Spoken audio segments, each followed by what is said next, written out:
Bonjour à tous. Oula, c'est plus fort que prévu. Je vous propose qu'on démarre parce qu'il est l'heure et je crois qu'il y a un timing qui est très serré. On est ravis de vous accueillir en salle des livres pour vous parler de MyCertif, notre solution digitale pour administrer et suivre les parcours de certification professionnelle. Mais avant de vous parler de la plateforme MyCertif à proprement parler, je vais rapidement nous présenter. Donc, Clément Biche, directeur associé de l'agence Rich ID. Je suis accompagné de Sylvain Johan, également directeur associé de l'agence Rich ID. Et on va rapidement vous présenter justement l'agence Rich ID qui porte la solution MyCertif. Rich ID, on est une agence digitale. Je ne sais pas pourquoi je fais ça. Je vais changer de micro. On est une agence digitale spécialisée dans la transition digitale de ce qu'on appelle l'écosystème de l'emploi-formation. C'est-à-dire qu'on ne travaille principalement qu'avec des OPCO, des branches professionnelles, des CFA, des organismes de formation, des écoles, des universités, des régions, des maisons de l'emploi et pas mal d'associations aussi. Et ils ont tous comme point commun de travailler avec nous sur leur transition digitale, donc de mettre en place des outils qui ont pour objectif de remplacer les processus qu'ils gèrent la plupart du temps avec Excel, à travers des outils qui vont cadrer la compétence, ramener vers l'emploi, former, certifier. Voilà pour résumer en une phrase qui on est. Et cet écosystème, on l'adresse à travers plusieurs solutions, qui sont ces fameux My, ces petites suites. On avait d'abord créé MyDiag, qui est un outil pour diagnostiquer ou autodiagnostiquer un certain nombre de choses, de la compétence, du diagnostic RSE, du diagnostic RH, du diagnostic de maturité digitale, du diagnostic de cybersécurité, peu importe. C'est un outil qui, comme vous l'avez certainement déjà rencontré sur le marché du digital, dans lequel on a un questionnaire et qui finit sur un beau diagramme en diamant dans lequel on s'est positionné pour savoir justement où on en est et quels sont nos manques, et en fonction de ces manques, d'avoir des ressources poussées automatiquement par un algorithme. Ensuite, on avait créé notre outil qui s'appelle MyGPEC, qui est un outil principalement mis dans les mains des branches professionnelles et des OPCO, et donc en délégation aux entreprises et salariés d'une branche professionnelle pour cadrer toute la compétence dans l'entreprise, gérer les plans de formation, gérer la montée en compétences, les entretiens pro, les entretiens annuels, sur base du référentiel mis à disposition par la branche. Très rapidement, ensuite, on a créé MyFormation, qui est un outil pareil qui a beaucoup servi aux branches professionnelles et aux OPCO pour rassembler énormément d'organismes de formation au sein d'un même outil, pour centraliser l'ensemble des fiches formation, des sessions de formation, et permettre à des gros faiseurs de centraliser l'ensemble des organismes de formation avec qui ils travaillent. Puis est né MyCertif, qui initialement s'appelait MyCQP, et qui a été créé pour un de nos premiers clients, pour une branche professionnelle qui avait besoin de cadrer un parcours de certification en CQP. Et puis très rapidement, on s'est rendu compte qu'on avait finalement tout le marché de la certification qui pouvait être intéressé par l'outil. C'est ce qui nous réunit aujourd'hui, donc je ne vais pas épiloguer, on va y revenir très vite ensuite. On a une petite plateforme LMS qui s'appelle MyNXP, qui est notre petite plateforme e-learning évaluation.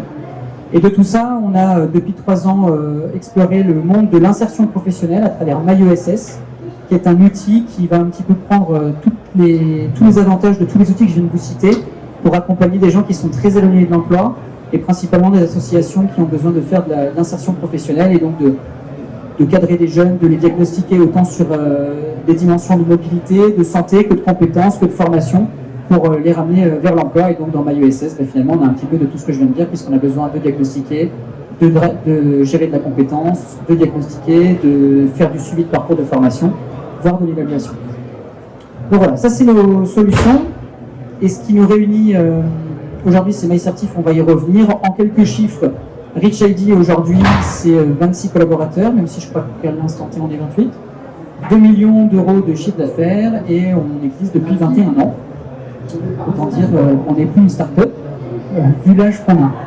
Nos chiffres, en quelques chiffres, nos outils sont aujourd'hui déployés par des gros faiseurs, des gros certificateurs ou des grandes organisations, donc forcément nos outils sont très vite utilisés par un très grand nombre. Pour passer à MyCertif, du coup, pour vous présenter ce que fait la solution et en une phrase, le positionnement de MyCertif est vraiment celui-ci. L'objectif, c'est d'abandonner les fichiers Excel et passer en pilotage automatique dans le respect de la réglementation en vigueur.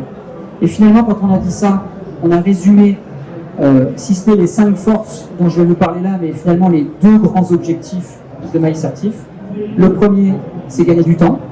Et finalement, c'est ce passage d'abandonner les fichiers Excel au profit du digital. Ça permet de gagner énormément de temps parce qu'on peut automatiser énormément de choses et du coup, toutes les tâches chronophages et qu'on connaît par cœur chez nos clients certificateurs, de devoir croiser des fichiers Excel, de gérer les doublons, de gérer le RGPD, etc. C'est vite très compliqué. Que quand on est passé au format digital, forcément, c'est plus facile. Donc, premier grand objectif, gagner du temps par la fluidification des processus et parcours de certification. Et deuxième objectif, on est garant et on est en veille perpétuelle sur la réglementation en vigueur. Donc quand un certificateur rentre dans MyCertif, l'objectif c'est de lui garantir qu'il va avoir les outils pour pouvoir s'accrocher à la Caisse des dépôts et consignations et donc le fameux SICPF, de respecter en partie Calliope sur les exigences qui lui sont demandées, de faire le suivi des cohortes, notamment qui est demandé à 6 mois et 12 mois pour le suivi de l'intégration dans l'emploi. Et donc, ces deux grandes promesses, finalement, on y répond à travers ces 5 grands points qui sont cadrés par MyCertif. 1. L'outil est jugé ergonomique et très facile à prendre en main. Ce sont nos clients qui le disent, et nos clients ne sont pas du tout digital native.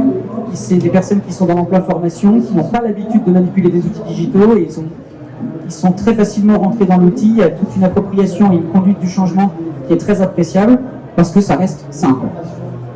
Le deuxième objectif principal, comme on l'a dit, c'est de dématérialiser et fluidifier l'ensemble des processus de certification et donc aussi de sécuriser.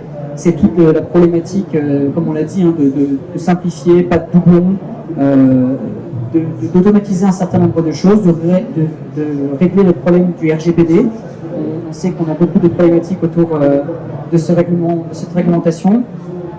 Le troisième, et si ce n'est l'outil principal au centre de MyCertif, et on en parlera ensuite, c'est de pouvoir avoir un moteur de configuration de certification qui est unique et à partir duquel les certificateurs peuvent configurer autant de parcours de certification qu'ils veulent à leur image.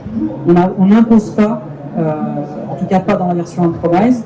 Dans la version SaaS, on a trois grands parcours types, mais en fait, avec MyCertif, on peut créer autant de parcours de certification qu'on veut et surtout autant de modalités que l'on souhaite. Et on y reviendra un petit peu plus tard, et c'est ça qui est très appréciable auprès de nos clients, c'est qu'on vient s'adapter à leurs besoins et pas l'inverse. C'est pas un énième outil dans lequel on impose de rentrer dans des cases qui ne nous correspondraient pas forcément. L'avantage du digital, c'est le quatrième point, c'est le côté traiter des volumes en masse, beaucoup de volumes de données. C'est notamment, on y reviendra sur la partie public-postage, éviter d'avoir à éditer X Word ou X Excel ou X email pour envoyer les parchemins ou les diplômes. C'est automatiser un certain nombre de tâches que l'outil en digital peut faire jour et nuit et pas forcément qu'en ouvrant le fichier Excel sur l'ordinateur. Et l'objectif final, c'est de produire de tout ça des statistiques, des indicateurs, de la mesure d'impact, pour rendre compte, si ce n'est à l'organisation, aux certificateurs, aux financeurs s'il y en a, et sinon France Compétences, Calliope, Caisse des dépôts. Donc MyCertif, si j'approfondis un petit peu, à quoi ça sert et comment ça s'architecture. Aujourd'hui, techniquement, MyCertif, c'est une offre qui est découpée en plusieurs modules, et c'est important de le préciser parce que du coup, ça nous permet, et notamment sur la version on-premise, de pouvoir déployer tel ou tel module, de personnaliser tel ou tel module et d'avoir tout un maillage optionnel. On a une première grande brique que vous trouvez en droite qui s'appelle la brique annuaire qui permet de gérer les profils. Un certain nombre de profils d'utilisateurs, et on y reviendra, de gérer donc tous les profils utilisateurs de la plateforme avec des rôles et des droits différents. On a un gros module habilitation qui est relié au profil, puisque dans le cas des certificateurs aujourd'hui, beaucoup de certificateurs ne prodiguent pas eux-mêmes le parcours pédagogique et le font faire en délégation à des organismes de formation. Et donc, ils ont besoin d'habiliter des organismes de formation qui vont pouvoir venir dans la plateforme pour gérer tel ou tel candidat ou tel parcours de certification pour remplir par exemple des grilles d'évaluation. Donc, on a un module complet d'habilitation. On a bien évidemment un module qui est très central de gestion des référentiels de compétences, référentiels de formation, référentiels de certification, avec toutes les modalités d'évaluation associées. On a une brique qui va gérer la partie parcours et candidature. Donc là, c'est vraiment lié au candidat, l'ensemble du parcours de certification avec toutes les briques dont je vous parlais qui vont être configurables. Puis on a deux briques très proches de gestion des jurys d'évaluation et gestion des jurys de certification. Une brique public-postage qui va, comme je vous le disais, permettre d'automatiser un certain nombre de choses et notamment l'édition des PV, l'envoi des PV, des parchemins. Et deux briques beaucoup plus réglementaires. Une brique suivi des cohortes, donc quiz et suivi en lien avec chaque candidature, et une brique automatisation avec accrochage au SICPF. Et on a aussi une brique API, finalement utilisation et utilisateur et SSO, dans laquelle, si des outils existent déjà, on peut s'interopérabiliser avec eux pour pas que des personnes aient besoin de se réidentifier, de se reloguer, parce que vous avez déjà un outil interne qui permet de le faire, et c'est le langage technique dit SSO qui permet de faire ça. Donc ça, c'était l'architecture un peu plus technique, on va dire. On va passer sur la partie un peu plus fonctionnelle, même si j'ai déjà un peu résumé ce que je vais redire là. Mais pour résumer, MyCertif, ça sert à gérer des gens, donc gérer des profils, gérer des utilisateurs, gérer des instances. On a listé quelques-uns ici, mais il pourrait y en avoir d'autres. Candidats, évaluateurs, administrateurs, certificateurs, entreprises, OF, jury, commission, salariés, tout ce qu'on veut. On a une brique de suivi des parcours de certification de bout en bout, donc vous le verrez après, et c'est là vraiment où on peut tout personnaliser brique par brique et rentrer dans vos contraintes, des notifications. Finalement, est-ce que les briques doivent être sécables entre elles ou non? Est-ce qu'on va être notifié? Comment on veut l'être? Est-ce qu'il y a des délais respectés entre chaque brique? Si telle brique n'est pas clôturée, si telle évaluation n'est pas faite, alors on ne peut pas passer à la suivante, ou au contraire, on peut. Voilà, tout ce moteur de configuration est très puissant. L'objectif final, c'est de générer ce qu'on appelle, si vous êtes certificateur, des dossiers de validation attachés aux candidatures, qui vont notamment permettre de gérer les jurys et ensuite de gérer tout l'outil de suivi des cohortes. Donc c'est là notamment qu'on a un dossier de validation qui va résumer l'ensemble de la candidature et du parcours du candidat et tous les documents associés au candidat. L'objectif final, c'est de pouvoir numériser et sécuriser les parchemins et les certificats. Donc on a un outil qui va automatiquement gérer vos parchemins, qui va les gérer avec signature électronique. On a plusieurs modalités de signature. On a les certificateurs qui veulent un parchemin d'ores et déjà signé, dans lequel vient se mettre automatiquement le nom du candidat, le président, etc. Et tout est déjà signé d'un point de vue image. Il y a d'autres qui veulent aller un peu plus loin et qui veulent faire de la signature par SMS, recevoir un code et valider. Il y en a qui sont passés à l'étape d'après avec des partenaires qui sont d'ailleurs présents sur le salon, et du Sign, DocuSign, etc., de pouvoir faire des signatures électroniques avec le coût qui va être associé. Et on est sur la démarche d'ailleurs un peu suivante, où on est en train de regarder avec la blockchain et des partenaires comme Prosoon, pour ne pas les citer, pour pouvoir faire de l'unicité des parchemins dans la blockchain avec tout ce qui est crypto. Et je le disais, on respecte en partie Calliope, puisqu'on aide à l'individualisation des parcours de certification, au suivi des organismes de formation, etc. Et on est dans un environnement qui est ergonomique, extrêmement personnalisable graphiquement, ce qui permet la prise en main facilitée par les certificateurs et ses administrateurs. Je te laisse la parole. Alors, est-ce que ça fonctionne? Ça fonctionne. Là, le principe, c'était de vous montrer des cas utilisateurs de ces parcours dont Clément vient de parler, avec le fait que les parcours peuvent être très différents entre les certificateurs ou même au sein du même certificateur. On commence toujours par une création de candidature. Ça, c'est important, c'est la création de la candidature. On relie un candidat à sa certification. On va, quand on crée la candidature, vérifier s'il a déjà eu des blocs en lien avec cette certification ou une autre, faire en sorte qu'il n'ait pas à repasser les blocs qu'il aurait acquis auparavant. On va après définir des options sur ce certificateur. Après, on va remonter automatiquement le résultat des questionnaires Moodle, qui sont des questionnaires qui sont faits en ligne. Il va y avoir une étude de cas qui va être faite par un évaluateur et une présentation orale. On a des délibérations qui vont être faites, qui est une délibération simple, sans jury, et un publipostage qui est envoyé sur ce premier cas utilisateur.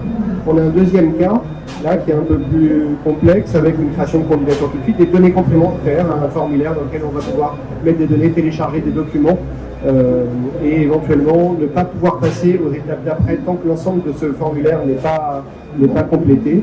Après, différentes phases d'évaluation toujours basées sur le référentiel de compétences et des grilles qui vont être données à différents types d'évaluateurs, questionnaire illustré, le livret de compétences, les épreuves pratiques et un entretien avec le jury qui est une évaluation, qui est juste avant le jury d'évaluation lui-même, qui est fait par les jurés. C'est les mêmes personnes mais qui changent de casquette, qui passent d'évaluateur à juré. On a ensuite le jury de délibération et le publipostage. Et un troisième cas assez différent, là où on voit que intervient le candidat qui lui va pouvoir déposer son dossier de pratique pro Après, voilà, un cas qui est assez différent. C'est pour dire répéter ce que Clément disait tout à l'heure, les parcours ne sont pas du tout figés, on va faire des parcours à façon pour chacune des certifications, que ce soit des certifications avec des blocs imbriqués, comme ça peut être le cas encore de gens qui sont en train de passer en bloc, avec des blocs qui sont complètement indépendants, qu'on appelle bloc à bloc, avec à la fin de chaque bloc un jury de certification, ou avec même différents blocs et un jury de délibération, en plus de l'obtention des blocs qui peut se faire à la fin. Donc différentes architectures de certification qui sont prises en compte. Dans le détail,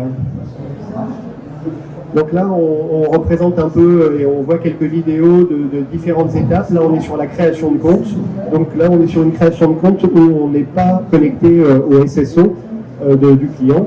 On va essayer d'automatiser un maximum d'éléments, notamment là à travers le SIRET, on va pouvoir remonter les données de l'entreprise. On va mettre un certain nombre d'informations qui sont obligatoires, notamment pour aller déverser les données dans la caisse des dépôts. Pardon. Donc on saisit le formulaire et là on va pouvoir visualiser et vérifier que l'ensemble des champs sont complets pour pouvoir passer à l'étape suivante. On a un email d'initialisation, on a des renvois de mots de passe, le système de connexion assez habituel. Les personnes peuvent être multi-établissements et voire multi-rôles aussi, c'est-à-dire qu'ils peuvent être évaluateurs dans certains cas et avoir d'autres rôles, notamment de jurés, dans d'autres cas. Donc là, on a trois façons de faire quand vous allez créer les comptes. C'est soit on vous donne la main sur l'administration et vous allez créer tous les rôles et tous les utilisateurs de la future plateforme. Soit vous les avez déjà identifiés, vous avez un tableur Excel en général qu'on peut venir injecter directement plutôt que de venir les créer à la main, ou alors, comme le disait Sylvain, on a le SSO qui vient se greffer directement sur une organisation digitale ou numérique que vous avez déjà. On passe après au référentiel de compétences, et pour montrer cet outil qui est assez central, qui permet de référencer l'ensemble des référentiels de compétences des certifications, de les versionner. On sait que voilà, d'une version à l'autre, il est important de connaître les différentes versions. On a donc le référentiel qui est articulé en blocs, activités et compétences. Ça, c'est vraiment en lien avec France Compétences, et des données complémentaires, des descriptions qui peuvent être après affichées dans la plateforme. C'est là où c'est très important de comprendre qu'on peut effectivement, je réinsiste sur le mot versionner, parce qu'on a quand même beaucoup de clients certificateurs qui ont démarré avec la plateforme sur l'ancien modèle et qui maintenant ont découpé leur certification en blocs de compétences et qui donc vont devoir démarrer avec des nouvelles candidatures sur les blocs alors qu'ils ont encore à gérer les anciennes versions. Et donc dans l'outil, on peut gérer vraiment plusieurs versions de référentiels pour avoir ce type de problématique d'anciens candidats ou de nouveaux candidats. On a la création du compte OF, où pareil, on peut contrôler un certain nombre de choses, et notamment le fait que l'OF soit Calliope, éventuellement qu'il ait tel label chez Calliope. Là, on va directement voir dans la base DataGouv, et on a créé une petite bibliothèque pour vérifier que les gens sont toujours Calliope, et faire en sorte que vous n'ayez pas à faire ce contrôle manuellement. On va après passer à la partie habilitation, qui peut être le cas d'un OF qui aurait créé son compte en amont. Il va pouvoir faire deux types de demandes d'habilitation, soit il va faire une demande d'habilitation, c'est-à-dire qu'il va remplir un certain nombre de formulaires dans lesquels on le voit, il peut y avoir des pièces jointes, des données à récupérer. Il va éventuellement pouvoir commencer à inscrire ses évaluateurs et proposer un certain nombre d'évaluateurs dans cette démarche. Il y a un autre modèle d'habilitation qui est le fait de dire que quelqu'un est habilité sans demande d'habilitation. À la suite avec ou sans demande, vous allez juger qu'il est habilité ou pas. Et s'il est habilité, par exemple dans le premier cas où il a préinscrit ses évaluateurs, l'ensemble des gens qu'il va avoir préinscrits vont être déversés dans la plateforme et vont être habilités pour une durée qui va être définie sur chaque habilitation, 1, 2, 3 ans, pour pouvoir les relancer au bout de la fin du temps d'habilitation et faire en sorte qu'ils fassent soit une redemande d'habilitation, soit une demande simplifiée. Après, on a toute la partie candidature qui est vraiment là le nœud du système, avec la possibilité de visualiser ces candidatures, de voir l'état d'avancement des candidatures de manière très très simple avec ces barres de progression que l'on voit là, de voir quand on rentre dans le détail d'une candidature où il en est dans ses étapes du parcours. Selon le profil que j'ai, je vais pouvoir rentrer par exemple dans le dossier de la candidature, dans le livret de compétences, le livret de compétences, on va pouvoir là, en lien avec le référentiel de compétences, choisir à travers les échelles là, les résultats que l'on va pouvoir attribuer à chacune des compétences, qui va nous permettre, là on est sur des blocs imbriqués, c'est-à-dire qu'il y a plusieurs blocs au sein de la même certification. On va pouvoir y mettre des observations ou télécharger des documents complémentaires à cette évaluation. Donc là, on le voit bien à l'écran, on a sur la page d'accueil finalement un listing avec possibilité de filtrer, de rechercher, de filtrer facilement les candidatures. Et donc quand on rentre dans les candidatures, on a l'ensemble du détail des éléments à remplir. Et tous les éléments à remplir, là, tout ce qui gère le parcours, c'est ce que vous aurez configuré. C'est bien ce fameux module de configuration du parcours où c'est vous qui décidez l'étape 1 du parcours, on a besoin de sa carte d'identité. Étape 2 du parcours, on veut faire un positionnement, où on veut lui demander un diagnostic sur quelque chose. Étape 3, finalement, il n'y en a pas, c'est directement l'évaluation du bloc 1. Étape 3, 4, c'est évaluation du bloc 2. Étape 5, évaluation du bloc 3. Étape 6, évaluation du bloc 4. Étape 7, génération d'un livret, etc. etc. C'est vraiment vous, on va vraiment cadrer le parcours à votre besoin. Et c'est là qu'interviennent vraiment les étapes. Et quand on rentre dans un candidat et qu'on voit toutes les étapes de son parcours, on voit aussi les personnes qui sont en lien avec ce parcours, qui a complété, qui doit encore compléter. Ça permet aussi de relancer. Et les certificateurs qui l'utilisent pour aussi relancer les organismes de formation en disant attention, là on commence à être un petit peu en retard et ce serait peut-être temps de faire ci ou ça. Donc voilà, ça permet vraiment aux certificateurs d'avoir une vision globale de l'ensemble des profils, candidat par candidat ou cohorte par cohorte. Et surtout, le cœur du réacteur, c'est d'avoir des grilles d'évaluation, en tout cas de pouvoir évaluer bloc par bloc. Et là, avec différentes modalités d'évaluation possibles et qu'on aura préconfigurées dans le référentiel. Si vous voulez simplement du oui-non, du acquis-non-acquis, une note ou une gradation de la compétence sur 4 ou 5 niveaux avec un commentaire et geler le commentaire de ne pas autoriser à ce qu'on mette simplement RAS, mais qu'il y a un commentaire avec minimum 20 caractères. Enfin voilà, on peut rentrer en profondeur dans les options. L'objectif étant d'avoir l'ensemble des éléments pour bien pouvoir suivre une candidature. On peut imaginer aussi que le candidat, lui, sur l'étape 2, vienne vérifier que les données qu'on a saisies sur son profil soient complètes. On peut faire même sur les autres types de comptes, des saisies assez simples où on met 3 données dont l'email obligatoire et en fait la personne quand il va se connecter, on va l'obliger à compléter son profil, vérifier aussi pour le candidat. Donc il peut y avoir des étapes comme ça qui vont permettre de vérifier les données, notamment les données qui vont être imprimées après sur le parchemin. Après toute la phase d'évaluation, enfin de poser les résultats d'évaluation, on a les jurys d'évaluation. Les jurys d'évaluation, on va avoir toute une phase où on va configurer le jury, mettre les jurés du jury, dire qui est le président du jury, quel est le rapporteur, le cas échéant, avec les dates et les lieux du jury. Ça va permettre, quand on va confirmer le jury, d'envoyer des notifications aux différentes parties prenantes pour qu'ils viennent tel jour à telle heure. On va bien sûr relier les candidats à ce jury pour faire en sorte que qu'ils soient réunis au sein de cette cohorte et que on puisse à la fin du jury définir et signer. Chacun des jurés va signer une fois qu'il aura rempli sa grille de compétences. Dans la grille, il va voir ce qui a été noté quand il y a eu des évaluations préalables, tout ce qui a été noté par les autres, par les évaluateurs. Il va avoir une note qui est suggérée sur la base de ces différentes évaluations qu'il y a eu en amont. Il pourra la changer s'il le souhaite. Une fois que l'ensemble de ces grilles ont été remplies par les évaluateurs, chacun des jurés va être amené à signer, soit via des signatures numériques, soit à partir de SMS par exemple, ou en se connectant à la plateforme. Il y a différents types de modalités. Une fois que c'est signé, on va geler les données. L'idée là, c'est de figer techniquement ces données pour que si jamais la certification évoluait, on n'est pas après cette signature de données qui soient changeantes.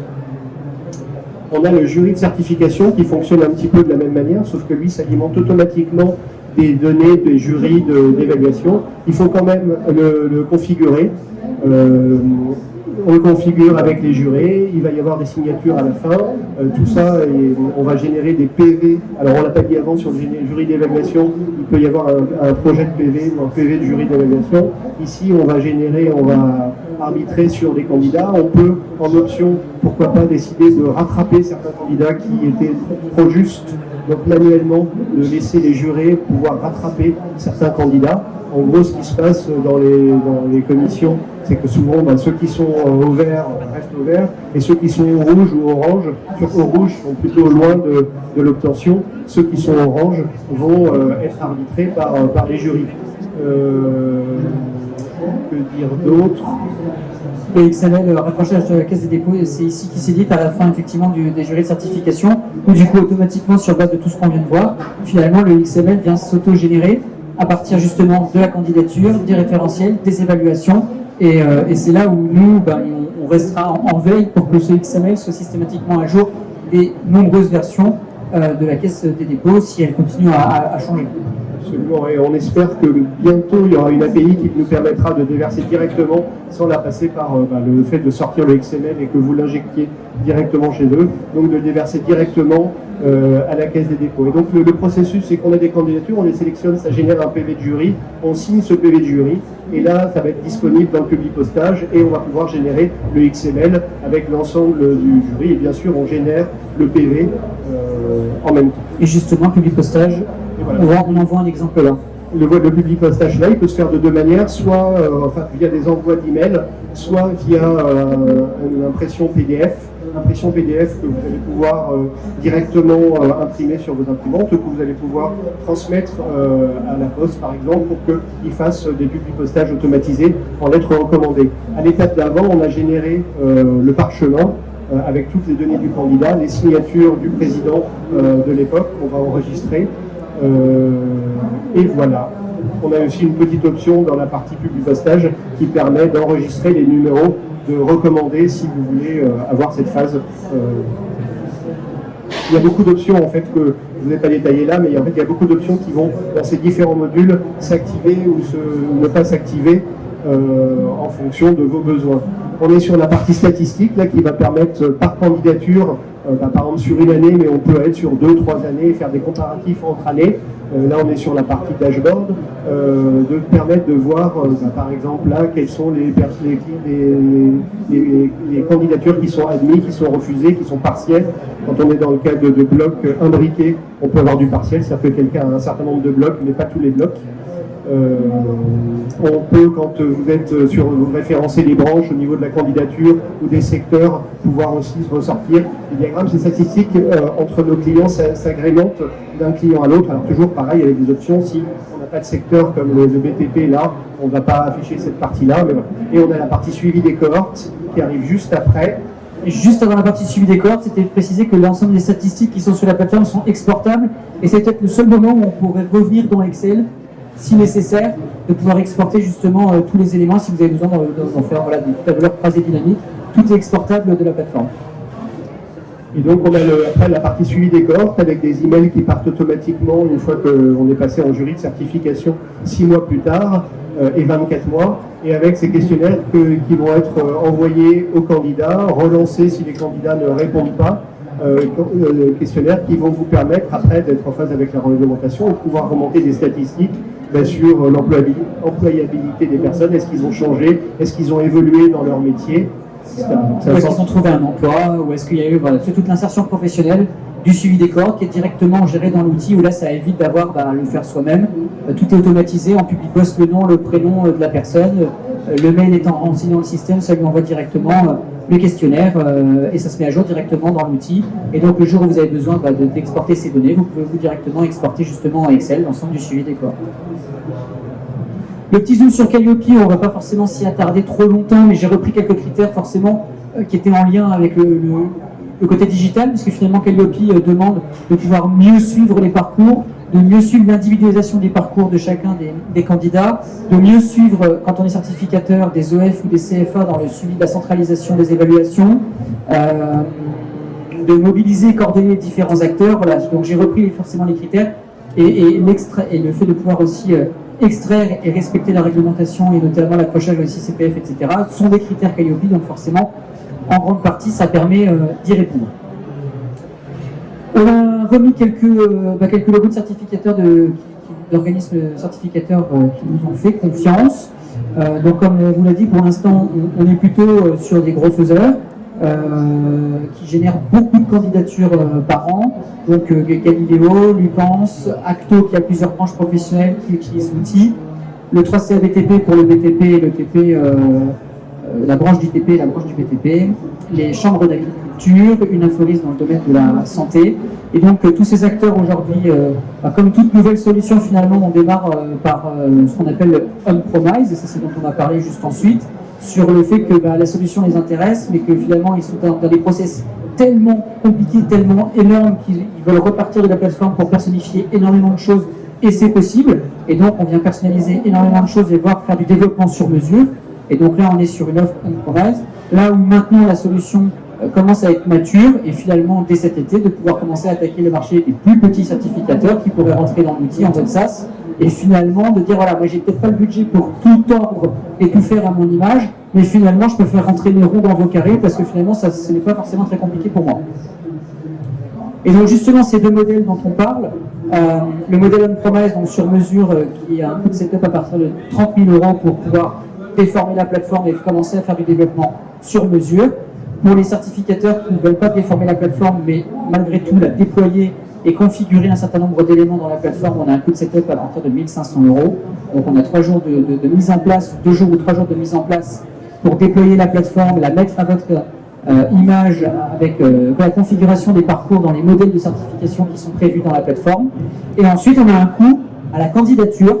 Donc jusqu'à 5 000 candidatures par an, donc, vous voyez on est sur un prix dégressif, on est sur 15 € inférieur à 5 000 candidatures, entre 5 000 et 7 500 on est sur un coût à 13 € par candidature, et supérieur à 7 500 on est sur un coût à 10 €, et on pourrait encore imaginer un palier au-dessus, même si pour l'instant quand on dépasse ces seuils-là, forcément après on est un peu sur des devis sur mesure. Le setup couvre, comme dans toute solution finalement de ce type, le prix du déploiement de la solution, l'accès à la plateforme d'administration et la préconfiguration des premiers éléments, alors que les coûts de licence sont plus sur le maintien de la plateforme, toute la veille justement réglementaire, les mises à jour du produit qui sont automatisées et automatiques pour pouvoir justement cadrer cette phase réglementaire, le bon maintien de l'espace mutualisé, donc de l'hébergement, le droit d'utilisation de la plateforme, l'assistance, etc., etc.